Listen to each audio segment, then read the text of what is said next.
I know the answer to this question because this was really funny. On Orange is the New Black, there was a season. I think it was the second season, but it was like an opener, and there was a scene where Piper's husband goes with his dad, I think, to the gym, and they're like in the sauna. And of course, because it's Orange is the New Black, in the background, there's like a guy, going down on another guy behind their head. Right. And so I was like, okay, where are we going to shoot this? So, and that was a show where we don't build things. We really shot almost everything on location, as much as possible, except the big prison sets were shot on location. And I thought to myself, I'm going straight to Craigslist. And it was fantastic. And all you had to do was like Google blowjobs in health club on Craigslist. And it was amazing. I found the location within like 2 days. Locations, go to 2. Go to Lauri. Hi, this is Lauri Pitkus, DGA, location manager based in the New York metro area. This is Locations on 2. And this is Dodd Vickers, your host for Locations on 2. You can find me online at doddvickers.com. Additional episodes of Locations on 2 can be found anywhere you get your other favorite podcasts or by visiting locationson2.com. Locations on 2 is made possible by the Location Managers Guild International. Find out more about this global organization of location professionals working in film, television, and the commercial industry by visiting them online at locationmanagers.org. Veteran location manager Lauri Pitkus joins me on this episode, and we're going to talk about her collaboration on such projects as The Undoing, The Goldfinch, The Post, and Orange is the New Black. Let's get on over to the back channel where the real work gets done on Locations on 2. So, Lauri, I remember hearing that you had studied philosophy before you got into the film industry, and it made me wonder what that looks like. Is this somebody that wants to know the ideal realism of the reasoning behind the location that's being selected? Or no, we're having dialectical arguments about we're taking a Hegelian approach to choosing everything. No, it's fun. Yeah, I don't know that being a philosophy major informs the way I do the job, other than, it probably belies the fact that I had such broad interests in college that I couldn't figure out what to major in.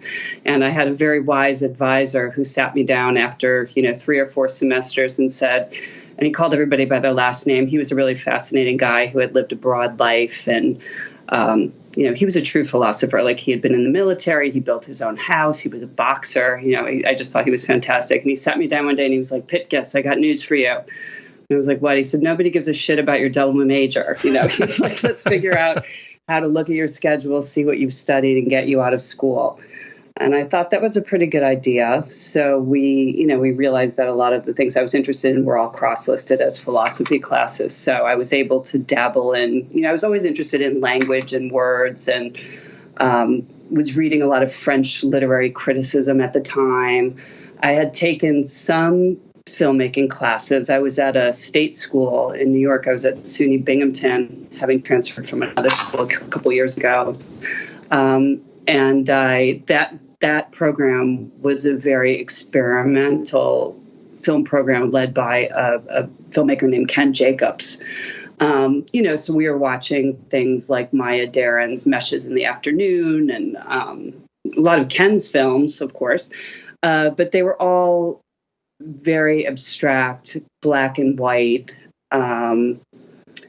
ruminative, and visually interesting pieces that mostly made you as a student go, what is the point of this thing?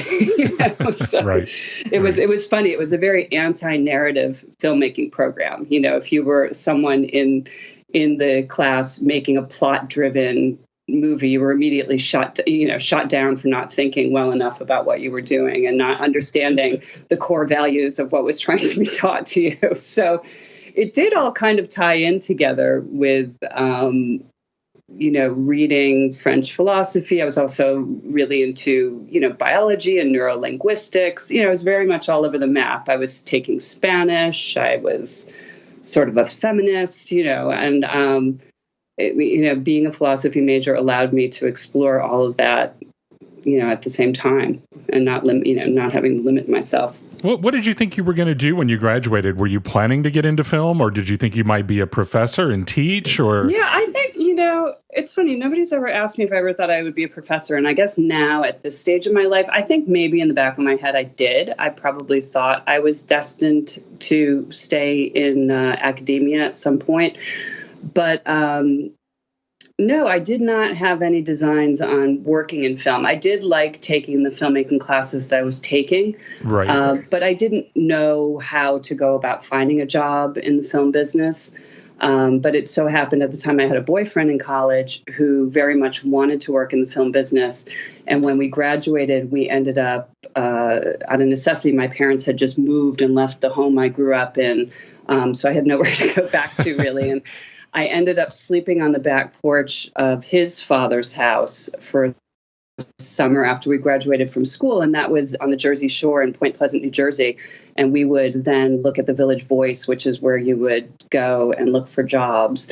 And I would go, I think it came out on Tuesdays, you'd look for apartments and jobs, and we were looking for both. And I didn't really know what I wanted to do. I think at the time I had also worked for a public radio station when I was in college, Really? working in news. Again, a recommendation by this professor who said to me, "You need to do something. You need to stop thinking and you need to do." I was like, okay, Right. Which I think is good advice. And so I thought that that's the direction my career would go in. I thought I'd be some kind of broadcast journalist, possibly. Okay. And at the time, I wasn't having much luck finding jobs. I also didn't know anything. I'd always worked. I worked from the time I was about 14, but I didn't have any big city experience. I grew up in a smallish town in upstate New York outside of Syracuse. And, I recall very vividly going with my grandmother who bought me a suit, an interviewing suit. And I went to my first interview. I think it was it was working for an agent who was she was an agent to sports figures or something like that. And I just thought, oh, what the heck, I'll go and check it out. And I went to the interview dressed dolled up in my heels, and I took the train to the subway to the this, and it was August and it was 99 degrees. And, I'm about 5'10", so in heels, I'm probably like 6'2". And I showed up this meeting, and the woman's name, of course, was Lauri, which I thought was a good, an auspicious beginning. But of course, I walked in, and she stood up, and she's about 4'11". Oh, gosh. And so it's this, terrible moment of, wow, I really don't know how to do this. I've made myself more awkward than I could possibly ever be, without realizing it. So anyway, I went on a number of those interviews, did not get any jobs. And at the time, I had a connection to someone in the film industry, and they needed people to sit outside and hold parking spaces for trucks that were going to come in the morning. I don't even know if they were called parking PAs then. His friend was a unit manager, I think he was called at the time. And they were working on, I can't believe I can evoke this name. They were working on a movie called Spike of Bensonhurst, which was a Paul Morrissey. Wow. Yeah, great. Like here's from the recesses of my mind. It was a Paul Morrissey film. Paul Morrissey was part of the Andy Warhol gang. So I guess it was. It actually wasn't experimental. You'd think it would have been, but it was this goofy kind of narrative film that took place in Bensonhurst, Brooklyn. I don't recall what it was really about or who was in it, because I was working overnight holding parking spaces. And I thought this was a great thing because I needed to make money. We didn't have enough money to afford an apartment, and we didn't want to live on the back porch forever. So at any rate, needed to make some money. And I think we were paid $50 a night.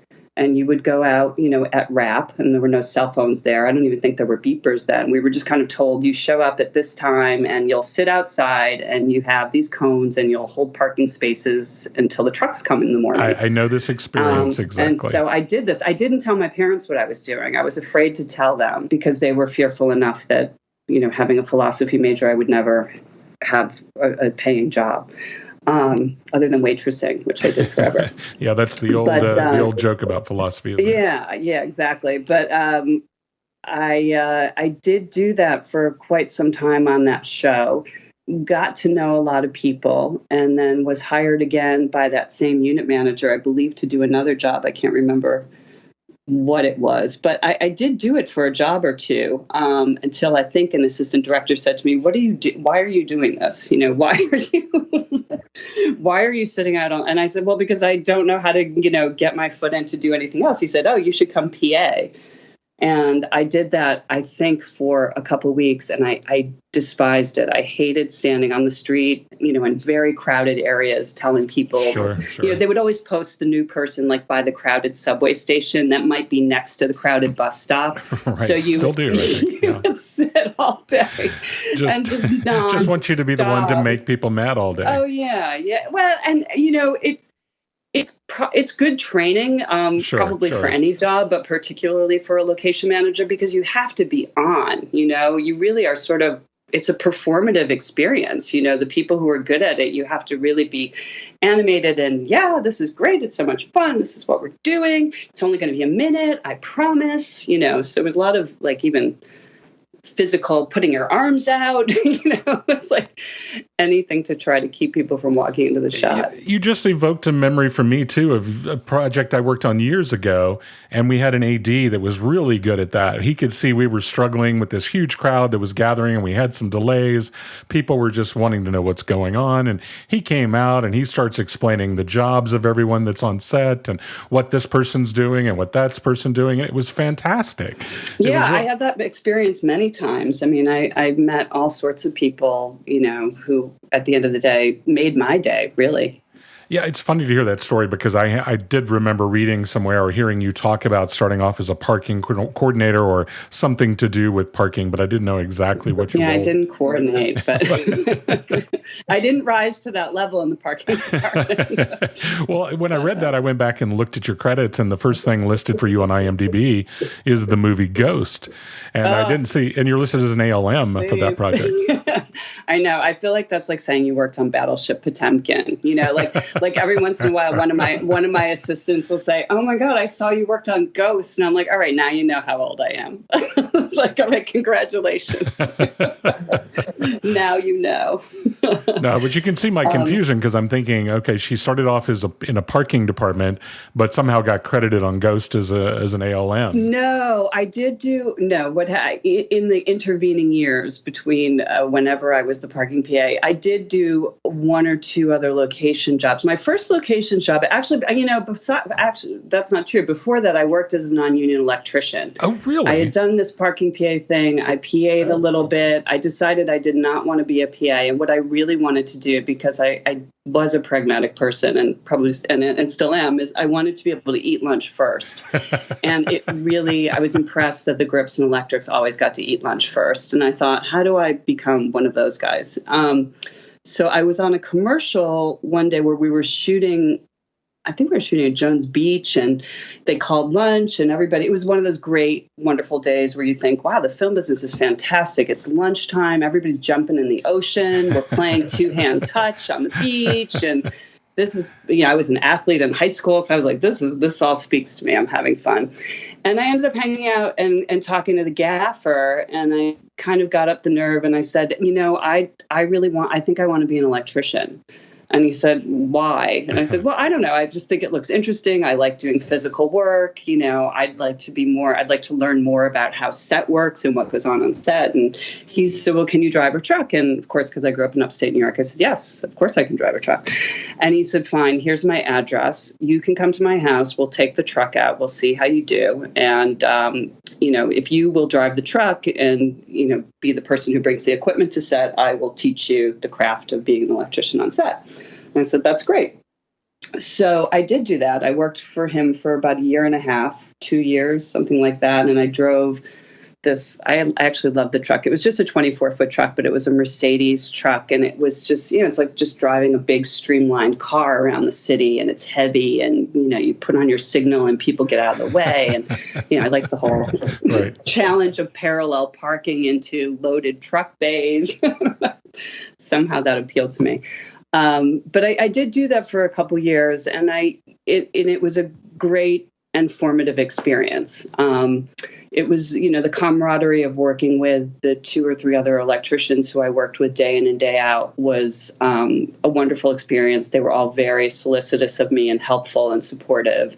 There were not many women doing it at all. I would say maybe 2 others that I knew of. There was a woman who was, I think Tori was working as an electrician. I knew 1 other woman or 2 other women who were working in grip departments. And so it felt, it was interesting on that level of just exploring the idea of being a woman doing a job that's traditionally a man's job. And again, because I had been an athletic person, I really liked the physicality. I was like, if you're going to be at work for 12 or 14 hours a day, I don't want to stand still. I wanted to be doing something. Sure. And so I did. I wrapped a lot of cable. I carried a lot of ballast upstairs. You were really doing the job. Which I later found out, when you join a union, that you don't do, because that's what non-union electricians do. And I realized that, some of the things we were doing it was hard work. It was really hard work. And that ended for a couple reasons. But one was I do remember sitting and having lunch with a DP and a gaffer, and they were going on and on about light meters. And they were having a scintillating conversation about light meters. And I was eating my lunch and thinking to myself, I don't care about any of this. So that was my first hint that I might be in the wrong field. The second was, at that time I was in my mid to late 20s. And, I was waking up sore. I was rolling out of bed and like, wow, my body hurts. And it made me realize very quickly that I was not going to be able to sustain that kind of physical activity for years and years. And, to this day, I look at the guys who have done it for so long, and I'm very respectful of the people who've been able to keep their bodies intact and do this kind of work. It's hard work. Oh, absolutely. I have so much respect for that crew and the gaffers, the electricians, the grips, especially when you look at the environments we work in at times. It's incredible what they pull off and the physicality of that job. There's no doubt about it. For sure, yeah. So, getting to Ghost, getting back there, I think my first locations job was a little movie called Queen's Logic. And I believe I was referred to that movie through a friend I had met on another job where I was an electrician. He said to me, because I think I was starting to talk to people at that point and saying, I don't know that I can keep doing this. And someone said to me, you would be a very good locations person. You know how to drive a truck. You know how to park in the city. You know your way around. What more does it take, right? That pretty much what more does it take? Right, that sums it up. Especially in New York, because really people are like, what do you need to know to do locations in New York? And it's basically how to park the unit is really the answer. No, so I was referred to a job, and it was a very funny first locations job because I went to interview with the UPM, who I adored from the minute I met her. She was like, quintessential feisty UPM, sitting at her desk, chain smoking cigarettes and wearing high heels. She was just great. She was like very put together and wore lipstick and whatever, was running this thing and didn't seem to leave her desk ever. But she was wonderful. I went in and interviewed with her, and she said, listen, I'm going to hire you, but here's why I'm hiring you. And I was like, oh, okay. She said, I have a location manager on this job, and I'll just tell you, I don't trust him. Oh, and I was like, okay. And she said, you're my eyes and ears. I'm putting you in this department and I'm hiring you, and you're going to watch what's going on and you're going to listen and you'll tell me what's going on. I was like, I've never done this before. I'm not sure. I was like, sure. Okay. I can do that. But I don't quite know what my job is on a day-to-day level. So I guess I'll just know what I'm supposed to tell you when I know. And she said, yes. So it was this really cryptic conversation. And then I had to go in and I realized, wow, I'm being hired on this job. And I'm like this, I wasn't a nepotistic hire, but I was basically a must hire from the UPM. And I was fed to this location manager, and I'm sure he didn't want to hire me. But I went in and I met him, and we got along very well. And I really credit him with teaching me so much about the craft. He was a very paternal man. He still works in the business. He's a very good line producer. He's been around forever. He's wonderful. But the greatest gift he gave me is he would say that, I didn't know what my job was. And he would say, okay, you're going to call this person and tell them we need to shoot on this date. And, this is what we need to do. And I would dial the number and I'd get on the phone and I'd start talking and he'd be writing on Post-its, tell them this, tell them that. No, don't do this, don't do that. And then I'd hang up the phone. He'd say, okay, great, you did okay. But next time, here's what you need to do. You need to say this, you need to say that. And so we would do this often. And he would, and it didn't feel like criticism. He wasn't, but he would critique a phone call. He wasn't criticizing a phone call, but he was really teaching me the way to, relay details, obviously, but also just to get people to do what we needed them to do on any given day. And then I was assigned, I don't know if they knew it, maybe they did, but they basically assigned me the most annoying, difficult person. I was going to be at that location, at this apartment for weeks on end. Oh, they knew. Yeah. So my trial by fire in the locations business was hilarious because I do remember being there with prep. And I was also sort of a unit PA, so we were setting up tables and chairs and tents and the whole night, doing all of that. But I remember on the shoot day itself being at this apartment, and the people had a dog. And it was one of these amazing odysseys where my job became keeping the dog. First, I had to stop the dog from barking, which it wouldn't do. Then it became, okay, get the dog out of here. So got the dog out. Then we needed to board the dog. Then the family came with me because we couldn't board the dog. The dog needed shots. Then we went to the vet to get the shots. Then while we were out, the blind grandmother needed a ride home, so we had to pick her up. I mean, basically, I spent an entire day with a family with their dog, with the end result being the dog was offset all day. I almost feel like that's a rite of passage for every location manager because I know I've done it. My PAs and ALMs have had to do it. We've got to get the dog to the vet. We've got to find a place to board it, convince them it's going to be okay. It seems like everybody goes through that. It's a ritual, I think. I know. And then, so I spent a lot of time, and I do remember the guy's name. The husband's name was Marty. And my favorite thing about what happened at the end of that job was this location manager I worked for. At the end of the job, we were all sitting around in the office, and he said, I have a gift for you. And he pulled out like a broomstick, and tied to the broomstick was a teddy bear with duct tape wrapped around its eyes. And it just said Marty. And he gave me a baseball bat. And he said, here you go. Have at it. And I was basically allowed to just beat this teddy bear, this blind teddy bear named Marty, to the ground to get all of, it was really a wonderful experience. So all the while, I never had anything nefarious to report about this person. The UPM, I don't think she was disappointed or otherwise, but I don't know what it was she was concerned about. I do get a sense that when I started in the business a long time ago, there was an element of graft that went on. Some other people have mentioned that was a little bit of a thing at the time. I didn't experience that, but I have heard that. I think it was a long time ago. Yeah. And, you can see how it happens because I'm sure it's happened to you as it's happened to me where someone says, hey, what can I do to make sure my location is selected? Like, I'll give you half the fee. And you're like, oh, my God. Right. No, that's not how this works. I get paid a salary. And that's, and so I do think maybe that's what was going on, though I never saw any evidence of it whatsoever. And I was involved with, seeing check requests go through. And, I did take on an administrative role in the department. So I can confirm that nothing untoward was going on that show. And I walked away having learned so much. It was a wonderful experience. And just because I haven't heard the story, I want to hear about Ghost still. I don't know why. Yeah, Ghost. I'm like a dog with a bone on this. How did I get on Ghost? I don't know who referred me to that job, but I ended up getting referred to that job. And I got on the job, and it just, they only shot a limited number of weeks in New York. There was a Soho apartment. Anyway, I was referred to that job, and the location manager on that job, unbeknownst to me, was, I would say, kindly was in over his head. And I think it wasn't his fault so much as it was from the producing side. He just had no department. It was me and him. I mean, it was a giant feature film. It was the two of us. And again, that was another one of these trial by fire things where he said, oh, I need you to go pick up a contract in Soho for this apartment. We're going to shoot here. We're doing this or that.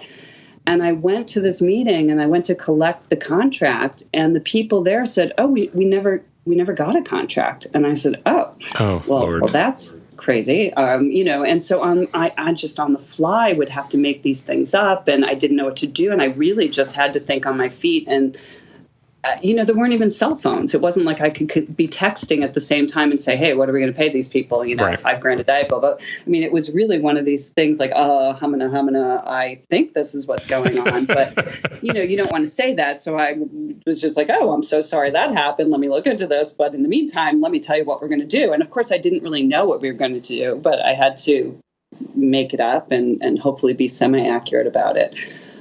So I ended up, it was honestly a really, really tough job. I believe the whole department was myself, the location manager, and I begged him to let me hire someone else. And I hired this other woman, and she worked with us.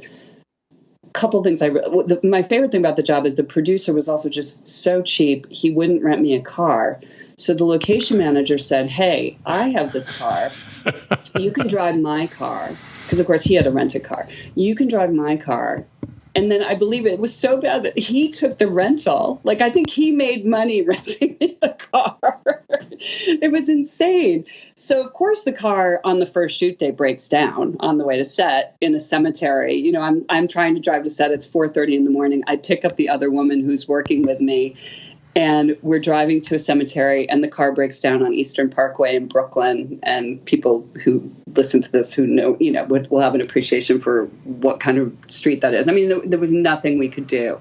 I think we had beepers. I don't know how I got in touch with the location manager, but suffice to say, we were hours late to set. I missed what I was told was a bunch of trailers, tractor trailers crawling around a dark cemetery, having no idea where to go. And, it just was, the whole thing was a debacle.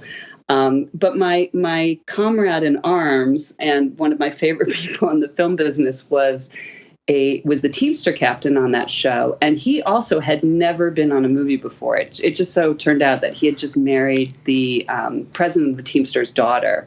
And he was also the USFL had disbanded. And he was a USFL football player who found himself in charge of getting all the trucks to set on a Paramount picture. So the two of us literally would stand every day, Dodd, with like holding hands, like watching the trucks pull up. We'd be like, oh my God, is it going to happen? Is everything going to fit? It was just crazy that like everything we did on that job was on a wing and a prayer. And nobody had any idea it would be such a big movie. But that was Ghost. Well, thanks for letting me be so persistent. It's just, I always look for the origin story because it's fascinating to me, the diverse backgrounds that people that get into this career come from. I never thought I would be working in the film industry. It just wasn't something I had planned on. And that seems to be the story I hear from 90% of the people that I talk to. They're in some other career and stumble into the film industry, fall in love with it, and make it a lifetime career choice. And so hearing you're one of the rare ones that I've talked to that actually always wanted to be in the business. I don't know that I did. I said, I was more interested in broadcast journalism. I didn't know. Well, I suppose I wanted the opportunity to possibly be in the film industry, but I didn't see a place for myself. I didn't have any. I just didn't know enough about the jobs existed to know that exists to know how I would ever make that step. Yeah. So. Well, and I know you have an interest in documentaries, even though you haven't had an opportunity to work on a lot of them. I think you've done one or two. The Hitchcock one I know of, but you've done so much research. Wow. Yeah, did you? Is that on my IMDb? Maybe I don't know. I think I read an article, or it may have. I always do a search for news and see what I can find with people because that always turns up some fun stuff. But I think it may have been from an interview I saw that you did about a year ago about women in the business or something along those lines. And I believe you mentioned it in that. That may be where I heard it.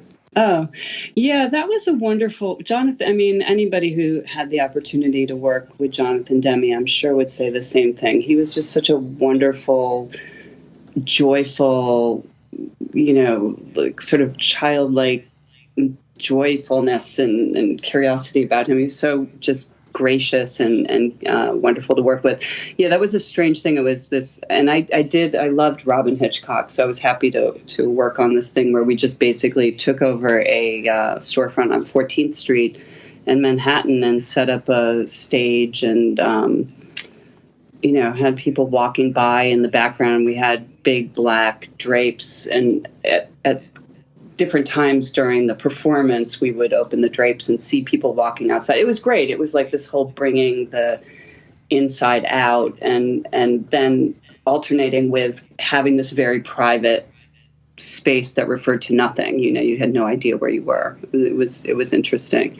But I think it was prior to that, the reason I ended up on that was one of the best jobs I ever had that never happened was, it was a Jonathan Demi job called The Stopwatch Gang.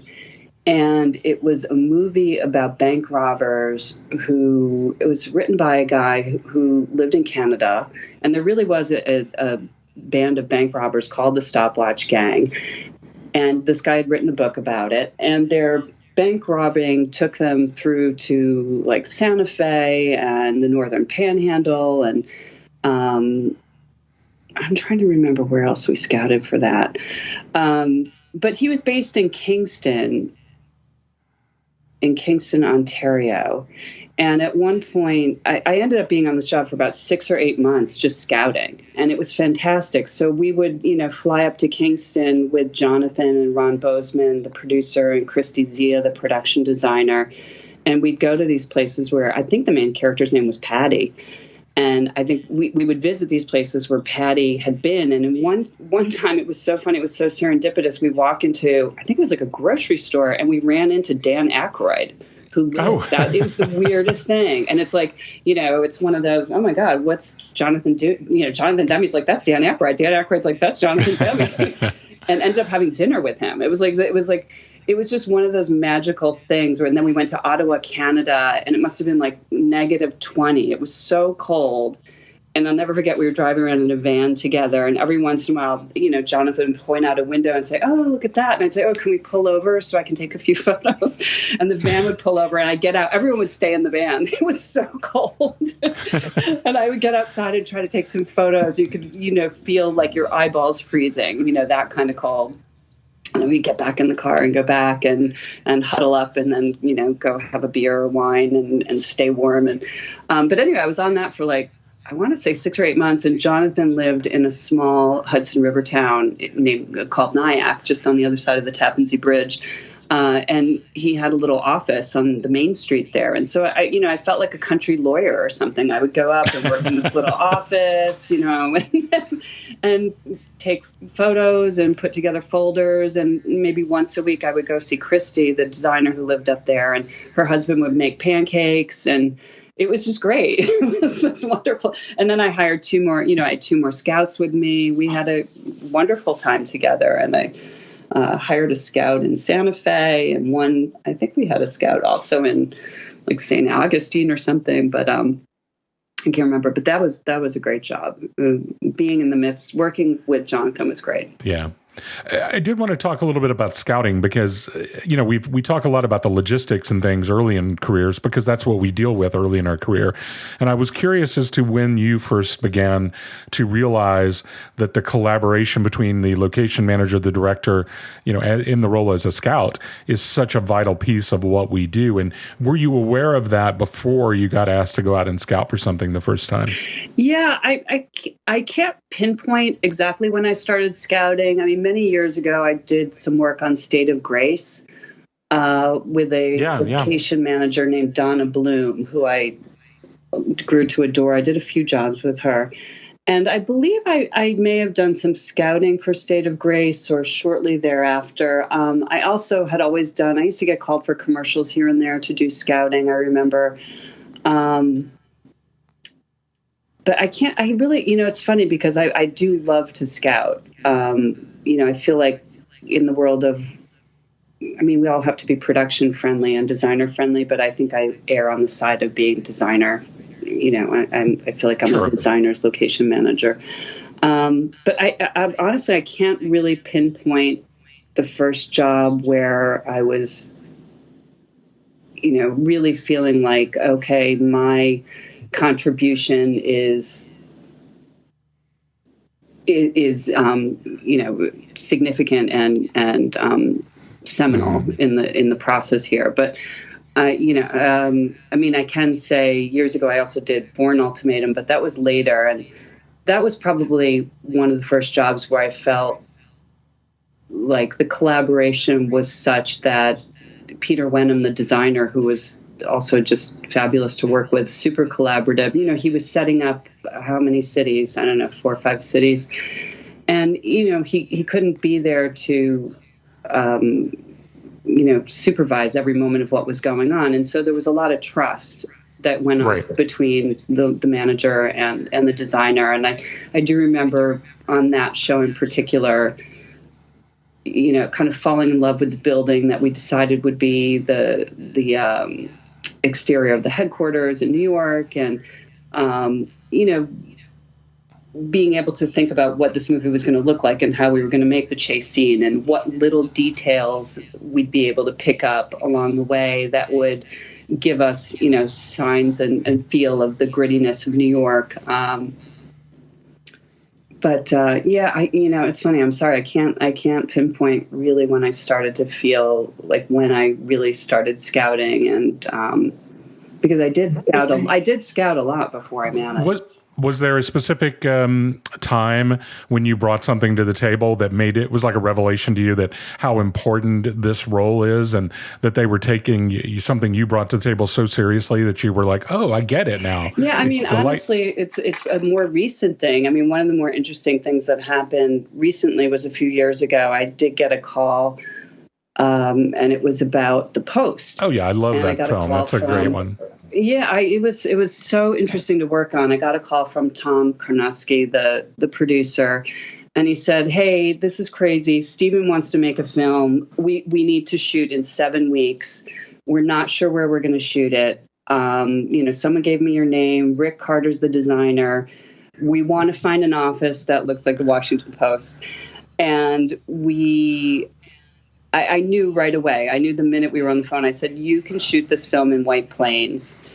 I'm pretty sure if you give me a day or two or a week to scout, I'll send you some photos. Let me see what I can come up with." And they said yes. And because I live in Lower Westchester and I know that town pretty well, I've always wanted to shoot something in that town. It has a preponderance of parking garages from the 1950s, that kind of wonderful, some of them are like brutalist architecture with all of the spiraling cement, and others look like they remind me of Miami Beach, because many years ago, White Plains, as the county seat of Westchester County, had all of these anchor stores. Like there was a Bloomingdale's there was I think there was a Macy's, I can't remember, but they all had huge parking garages to go with them. And in subsequent years the malls fell away, but the parking garages remained, and I just always loved them as a vestige of a time before.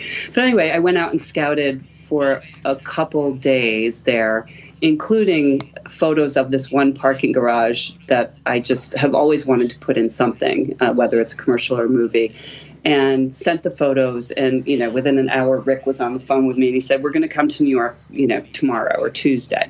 And so it was one of these crazy things where really within a 5-day span, we not only decided what city they would shoot in, but we found the office building.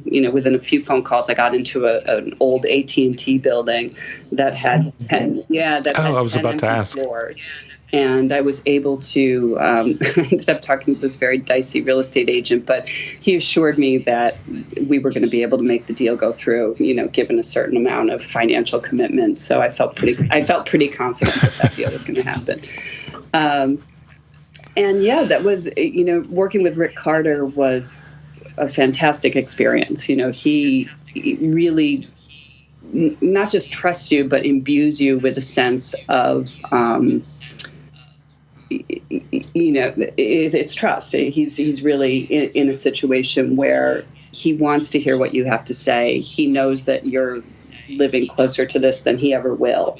And, he was just very open to all of the suggestions that not only I made, but we also worked closely with the art director and the set decorator on that. And, sometimes even the three of us, because Rick was going back and forth from LA to New York, the three of us would get together and sometimes brainstorm and talk about places because we had to throw this together so quickly.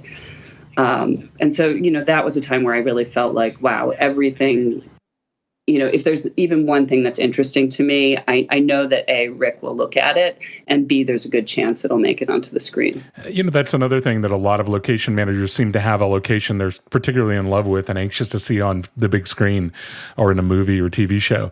And here you are, you've got this little town that you're talking about that you've got in your hip pocket. You're able to pull it out and deliver it because you were already aware of it. And that's one of the... Yeah, and and even more so, the timing was right because the mayor in that city also was very open to filmmaking and had a right-hand, sort of deputy mayor person who just couldn't wait to roll out the red carpet. So it was a wonderful experience for us and for them. Is there one that you still haven't gotten into a film that you're holding out hope for, or have you used them all up? There's now? a number of houses and apartments. I just spent the last few years of my life between the Goldfinch and the Undoing. I've seen some phenomenal townhomes and apartments. So yeah, there are a couple of places. I am sad because a couple of the places I went into, other scouts have gotten into recently, and we weren't able to. It's always the kids. You feel so terrible when your show, you couldn't make something happen, then another show comes in and does. But the parameters of what we were trying to do were so much grander than what this other show was trying to do. So the other show got to shoot there. But I think I can't think of anything specific, but there's always places that, I do you find also that you're always scouting? Someone asked me once, are you always scouting? And I'm not actively always scouting, but yes, I'm always taking pictures of things that interest me. I go on a bike ride and I have to stop and, especially now I'm working on the Gilded Age and everything. It's, late 1880s. So I have to photograph every train station I drive by. I can't. Yeah. It's completely compulsive. Well, and that's something I think that sense of curiosity and your willingness to take a minute to go see what's down this road or, and kind of explore the area beyond what the GPS is telling you to do. It's something that I think a lot of people don't take enough time for. And I think if you do explore, you find something around that corner that might be useful down the road. I also think one of the things I remember very early in my scouting career, because again, you were driving around with a Hagstrom map and, your beeper, and a little later your flip phone or something. And I do remember thinking to myself, it's good to get lost. And I would say 9 times out of 10, you find what you're looking for when you least expect it, I would do things when I was scouting, like, okay, I put in a tough 3 or 4 hours of just, and when you're in the zone, when you're driving around and, you're intensely focused and, hours go by and all, you're looking at houses or wherever you're driving around looking for what you're looking for. From time to time, I would do things like, I just drove through that town and there was a nice shoe store. So I think I'm just going to take a little moment and do some shoe shopping. And, like things like that would happen where then I would end up and I would be in a shoe store or a grocery store or a diner or something and overhear people talking and, maybe saying, oh, I went to this school. And then I can't tell you how many times the synergy of stopping into a place or overhearing someone talking or listening to someone say, oh, my daughter, just went skiing, plays tennis. And, you just end up in these finding things just through the serendipity of, being open and listening and being lost, really.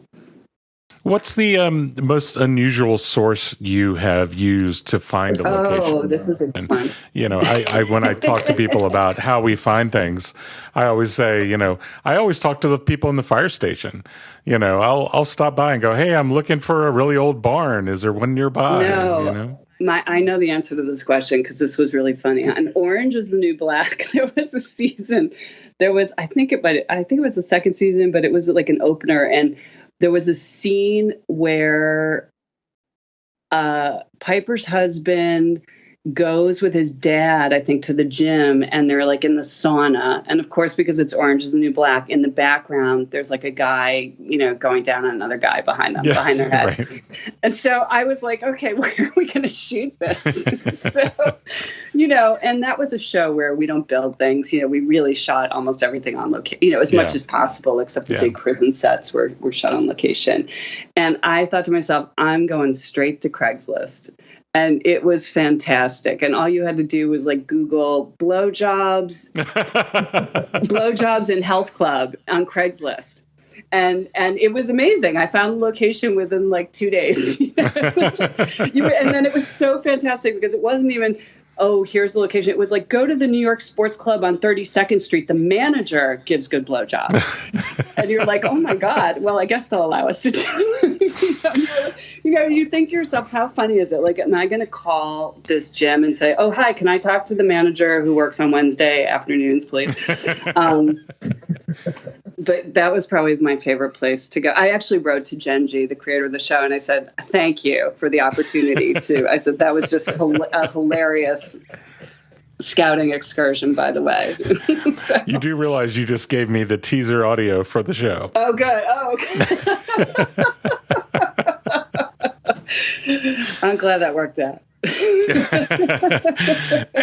And then there's so many directions to go from there. I know. Sorry. Orange, everyone's on Orange. Yeah, there would be like some racy thing. And I was like, oh, geez, I mean, we didn't have to do anything as hellacious as like, killing someone in a church or something. It was funny years ago. I used to think to myself, like, who are these people that can work on Law and Order SVU?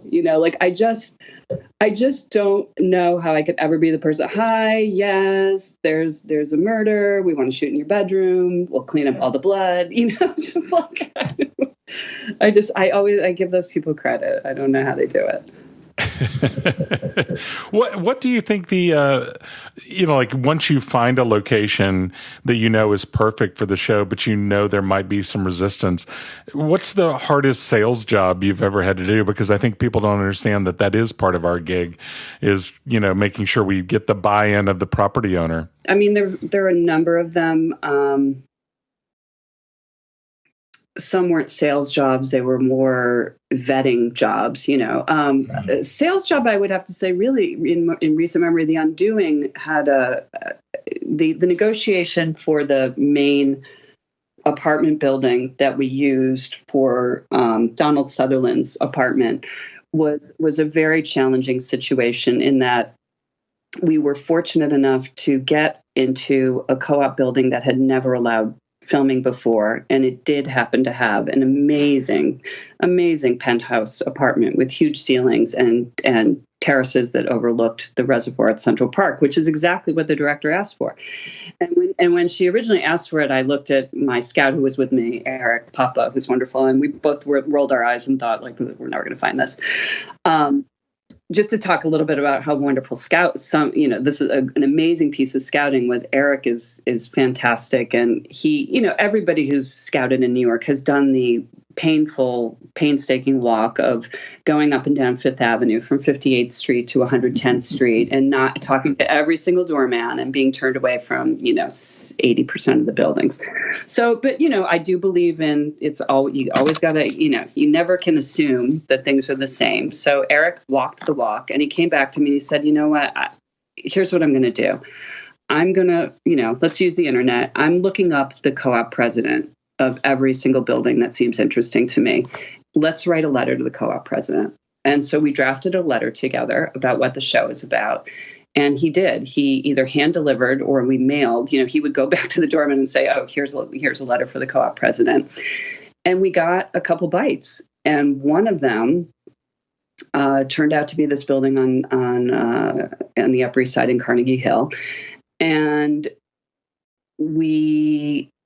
the co-op board president allowed us to scout a couple apartments, and our scout got into the apartment we were aiming to get into. I don't know if we knew about it through a Street Easy listing or how he knew about it.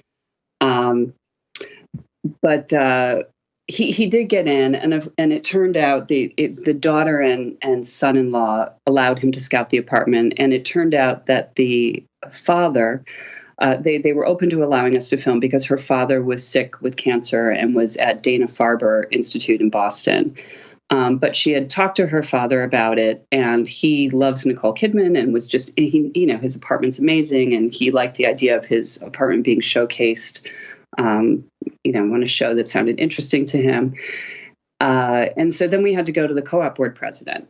It turned out, in the way that these small world things do, that the co-op board president was a woman who had written a book that was currently optioned by the same producer who was producing The Undoing.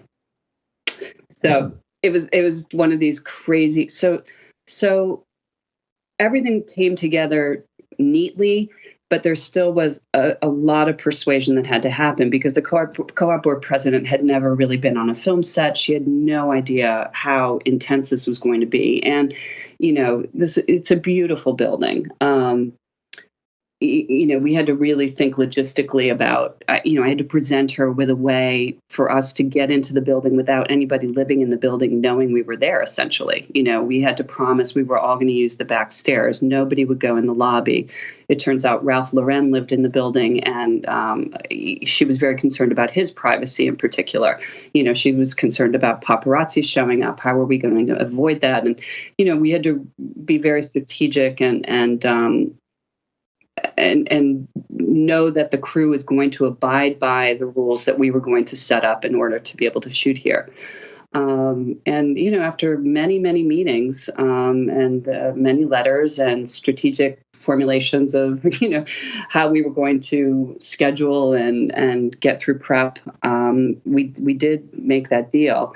Unfortunately, what happened in the interim is the gentleman who owned the original apartment where we were going to shoot, took a turn for the worse and ended up coming home. Wow. And of course that happened, a month before we were getting ready to shoot. And I had a producer say to me, the kids called me and said, we can't shoot in that apartment. And I said, of course I understand. And my producer at the time was not so understanding. And the UPM said, sure. Listen to yourself. The man. But we were able to cobble together. I went back to the co-op board president who allowed me to scout other apartments in the line. And so we ended up building one of the main rooms of the original apartment on a soundstage. And then we cobbled together the rest of the apartment by using other apartments in the building. But, everything it was a very white glove operation. It was, very baby steps, one step at a time, including a doorman who treated the building as though it was his own and he lived there. Everything had to be done very by the book. It was a big sell job, but I'm proud to say that we did. Our crew was a phenomenal crew, very experienced. Everyone did a great job getting into the space. But there actually is a funny story about it. When I think it was the first day of shooting, we had made it through prep without rocking any, without ruffling any feathers. And I remember going to set the first shoot day. One of my assistants who was there earlier texted me and he said, "Are you on your way? You've got to come. Jerry, the doorman, is freaking out. He's very upset." And I was like, "Oh my God, what could possibly be happening? Things were going so well." So I get to set, and one of my assistants meets me outside, and he said, "Lauri, someone's smoking weed." And Jerry says someone's smoking pot on set, and I was like, "No, that just doesn't make any sense. There's just no way that on day 56 of 90 or something, today, someone decided to come to work and light up a joint in the kitchen." I mean, it just didn't make any sense to me. But sure enough, I get in the service elevator. I'm like, wow, it does smoke like, and I'm about to ream somebody when I walk out of the, I step out, but then I get into the apartment. I'm like, I'm looking at the crew and, I'm like, these are all hard. There's just not a person here who would have jeopardized our situation by doing something that dumb. And I ended up with Jerry, the doorman. We ended up riding the elevator and walking the stairs. And sure enough, it turned out that the gentleman whose apartment we were originally going to shoot in was smoking medicinal marijuana. So yeah, it was like a crazy crazy story. But yeah, that was a big sell job, because it wasn't just the co-op building. There was a management company that also managed the building. Yeah. And so every step of the way, every time we thought we were to the finish line, there was another layer of permissions that we had to get. I have to ask you about the Goldfinch. I'm lucky enough that once in a while, Il Jones and I text each other like book recommendations. And I'm always asking, what are you reading? He's asking me what I'm reading. And we always come up with new recommendations that maybe are totally out of the box for one another that we wouldn't have found otherwise. And the Goldfinch is one of those. I had never heard of the book. And Ilt said, you should read this book. It's really good. And I read it. I loved it. And then I told him that, and he said, well, they're making a movie. Mm-hmm. And I was like, oh no, I had no idea. And then after I scheduled the interview, I realized you had done that as well. Mm-hmm. And I was just curious, were you familiar with the Goldfinch before you got the script and started working on it, or was it totally new? I was familiar with the book, but I had not read it. Yeah. So, which was, it was interesting. I started reading the book when I took the job, and at the time my son was the same age as the main character. Mm-hmm. And so it was and I read before I go to sleep, and I would try to read the book before bed. And honestly, it was so upsetting. It was so visceral. Yeah. And so sad that I couldn't get through the book. I made it through about the first third. Sure. So I didn't make it through that, but it was, honestly, it was an extraordinary experience. I loved working on that film. I mean, the opportunity to work with Roger Deakins was, that's the first and only time I've worked with him. And John Crowley, the director, who had directed this beautiful film, Brooklyn, which I believe was nominated for an Academy Award, was just wonderful, sweet. I'm sad that film didn't do better. I don't know if it didn't do better because ultimately it's not a book that should have been put, made. Mm-hmm. I just don't know. But he was absolutely the right person for that material. He was just, so sensitive and open to, trying to capture just the heartbreak of that story. So I was sad to see that movie didn't do better. What's your Deakins story? There's so many. Yeah, I listened to your bit on his podcast, by the way, which was great. Oh, yeah. It was wonderful. Yeah, it was great. Oh, thank you. My first impression with Roger, I was so happy. I remember scouting with him at night on a street where we were gonna have to do one of these, gags with a walk and talk that was, probably a long lens shot kind of thing down a sidewalk, something like that. And I remember scouting with him, and he would, how he's so quiet, he's so soft spoken in person, and he would quietly come over and say, "Do you think we could put a light on that terrace? Do you think Sure. Could you turn out the lights here?" And And of course, by the time you walk down the street, there's about 25 requests. And I looked at him and I said, Roger, this is really interesting. I'm really happy to go through this exercise with you. It's been so long since I've worked on a film where people light with this kind of, where people aren't just slamming a bunch of 18Ks up on lifts, and it was great. It was a return to something I hadn't done in a long time, and it's the kind of work I do like to do, and it's the kind of work I like to hire assistants to do, because I think it's a great proving ground for people that want to do this for a living. Here's your block. Go find these 25 people. Go get 25 agreements done. See what you can do, and come talk to me when you hit a speed bump. So that was my first. I really, really enjoyed that about Roger. We had a funny evening where we tried to shoot a scene, and the weather didn't cooperate. So it was one of these things where I can't remember if it wasn't raining, then it was raining, or it was raining, then it wasn't raining.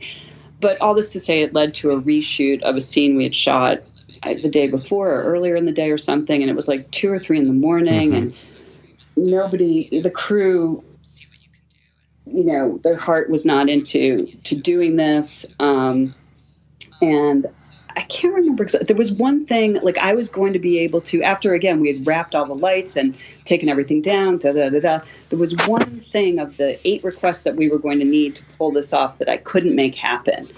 And Roger got very upset. He said, well, then I can't do it. I can't shoot the scene. And the producer looked at me like, Laura, can't you just like figure out another way to do this? Da, da, da. And I said, I just can't. We've tried to call. I mean, it's 2 a.m. I've tried to call. I've done everything I can do. I mean, I don't lightly just, come up and say, no, can't do it. We went through the exercise of trying to see what we could do. And what I didn't realize at the time is I believe what Roger was doing was inviting me to be the bad guy, to say, no, we can't shoot this now because I can't do this for Roger. Because the crew, he was really, I think what he was really doing was being an ambassador for the crew at that point. So it was one of these divided things where I was like, wait, am I supposed to please Roger Deakins and get everything done? Or am I supposed to take this lead and go, that's right, we can't do it, let's go home. So that was like an interesting moment with him also. I was like, oh, what's he doing here?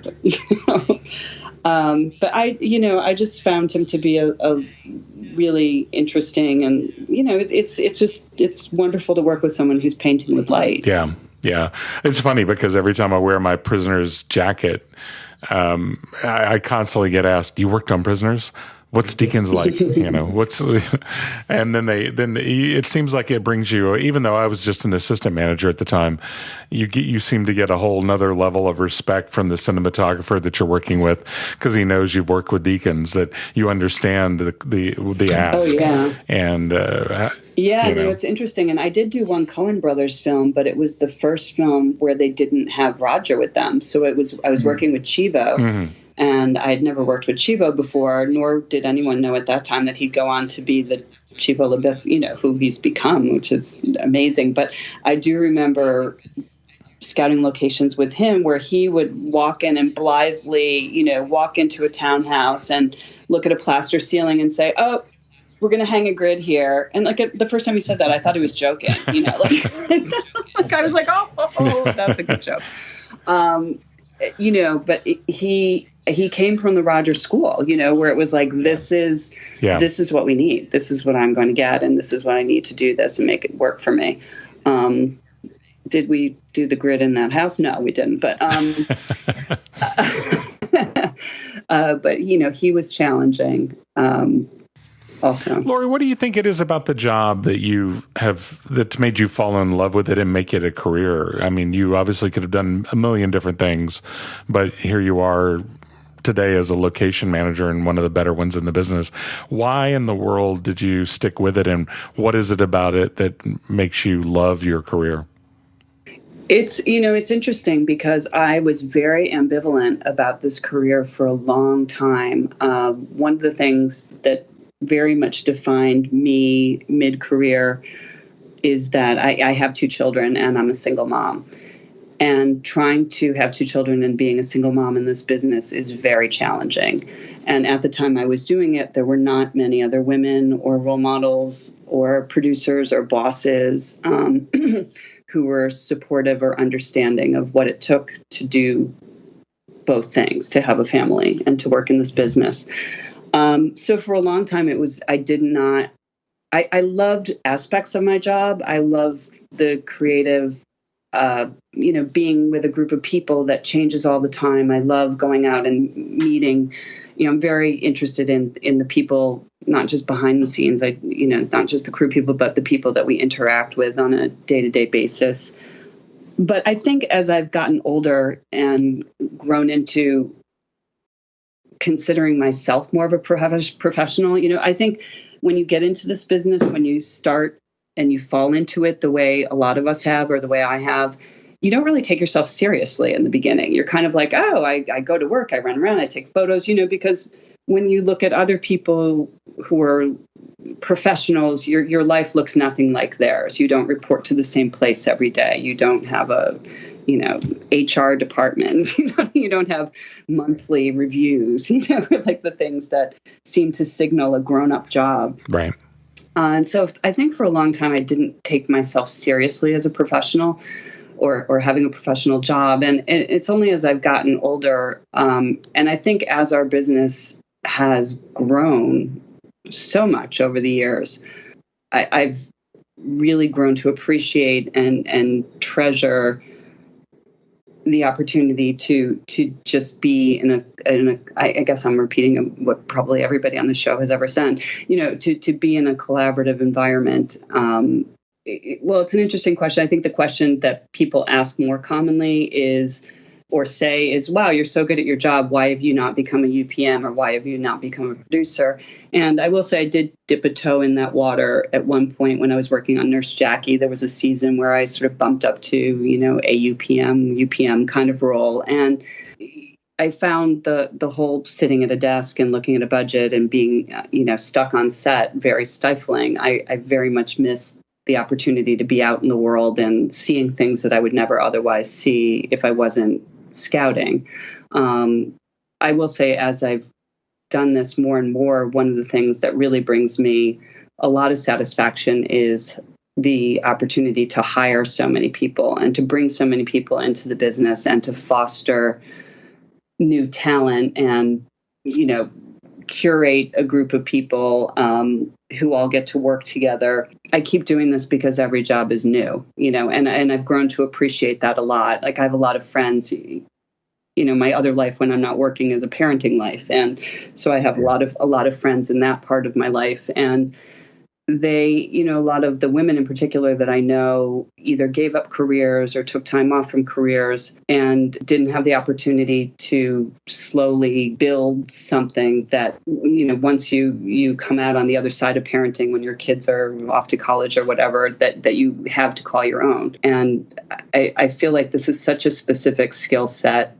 that even though, you have to be a generalist really to thrive and be good at doing this. I think the opportunity to just keep doing it and to have new projects come along and having no idea what's going to be next is really what excites me and keeps me here. Thank you again for joining us on Locations on 2, the podcast that takes you around the world and behind the scenes on film, television, and commercial projects working around the world. My name is Dodd Vickers, and you can find me online at doddvickers.com. Find more episodes of Locations on 2 anywhere that you get your other favorite podcasts or by visiting locationson2.com. Thanks again also to the Location Managers Guild International. Visit them online at locationmanagers.org. Until next time, I'll see you online.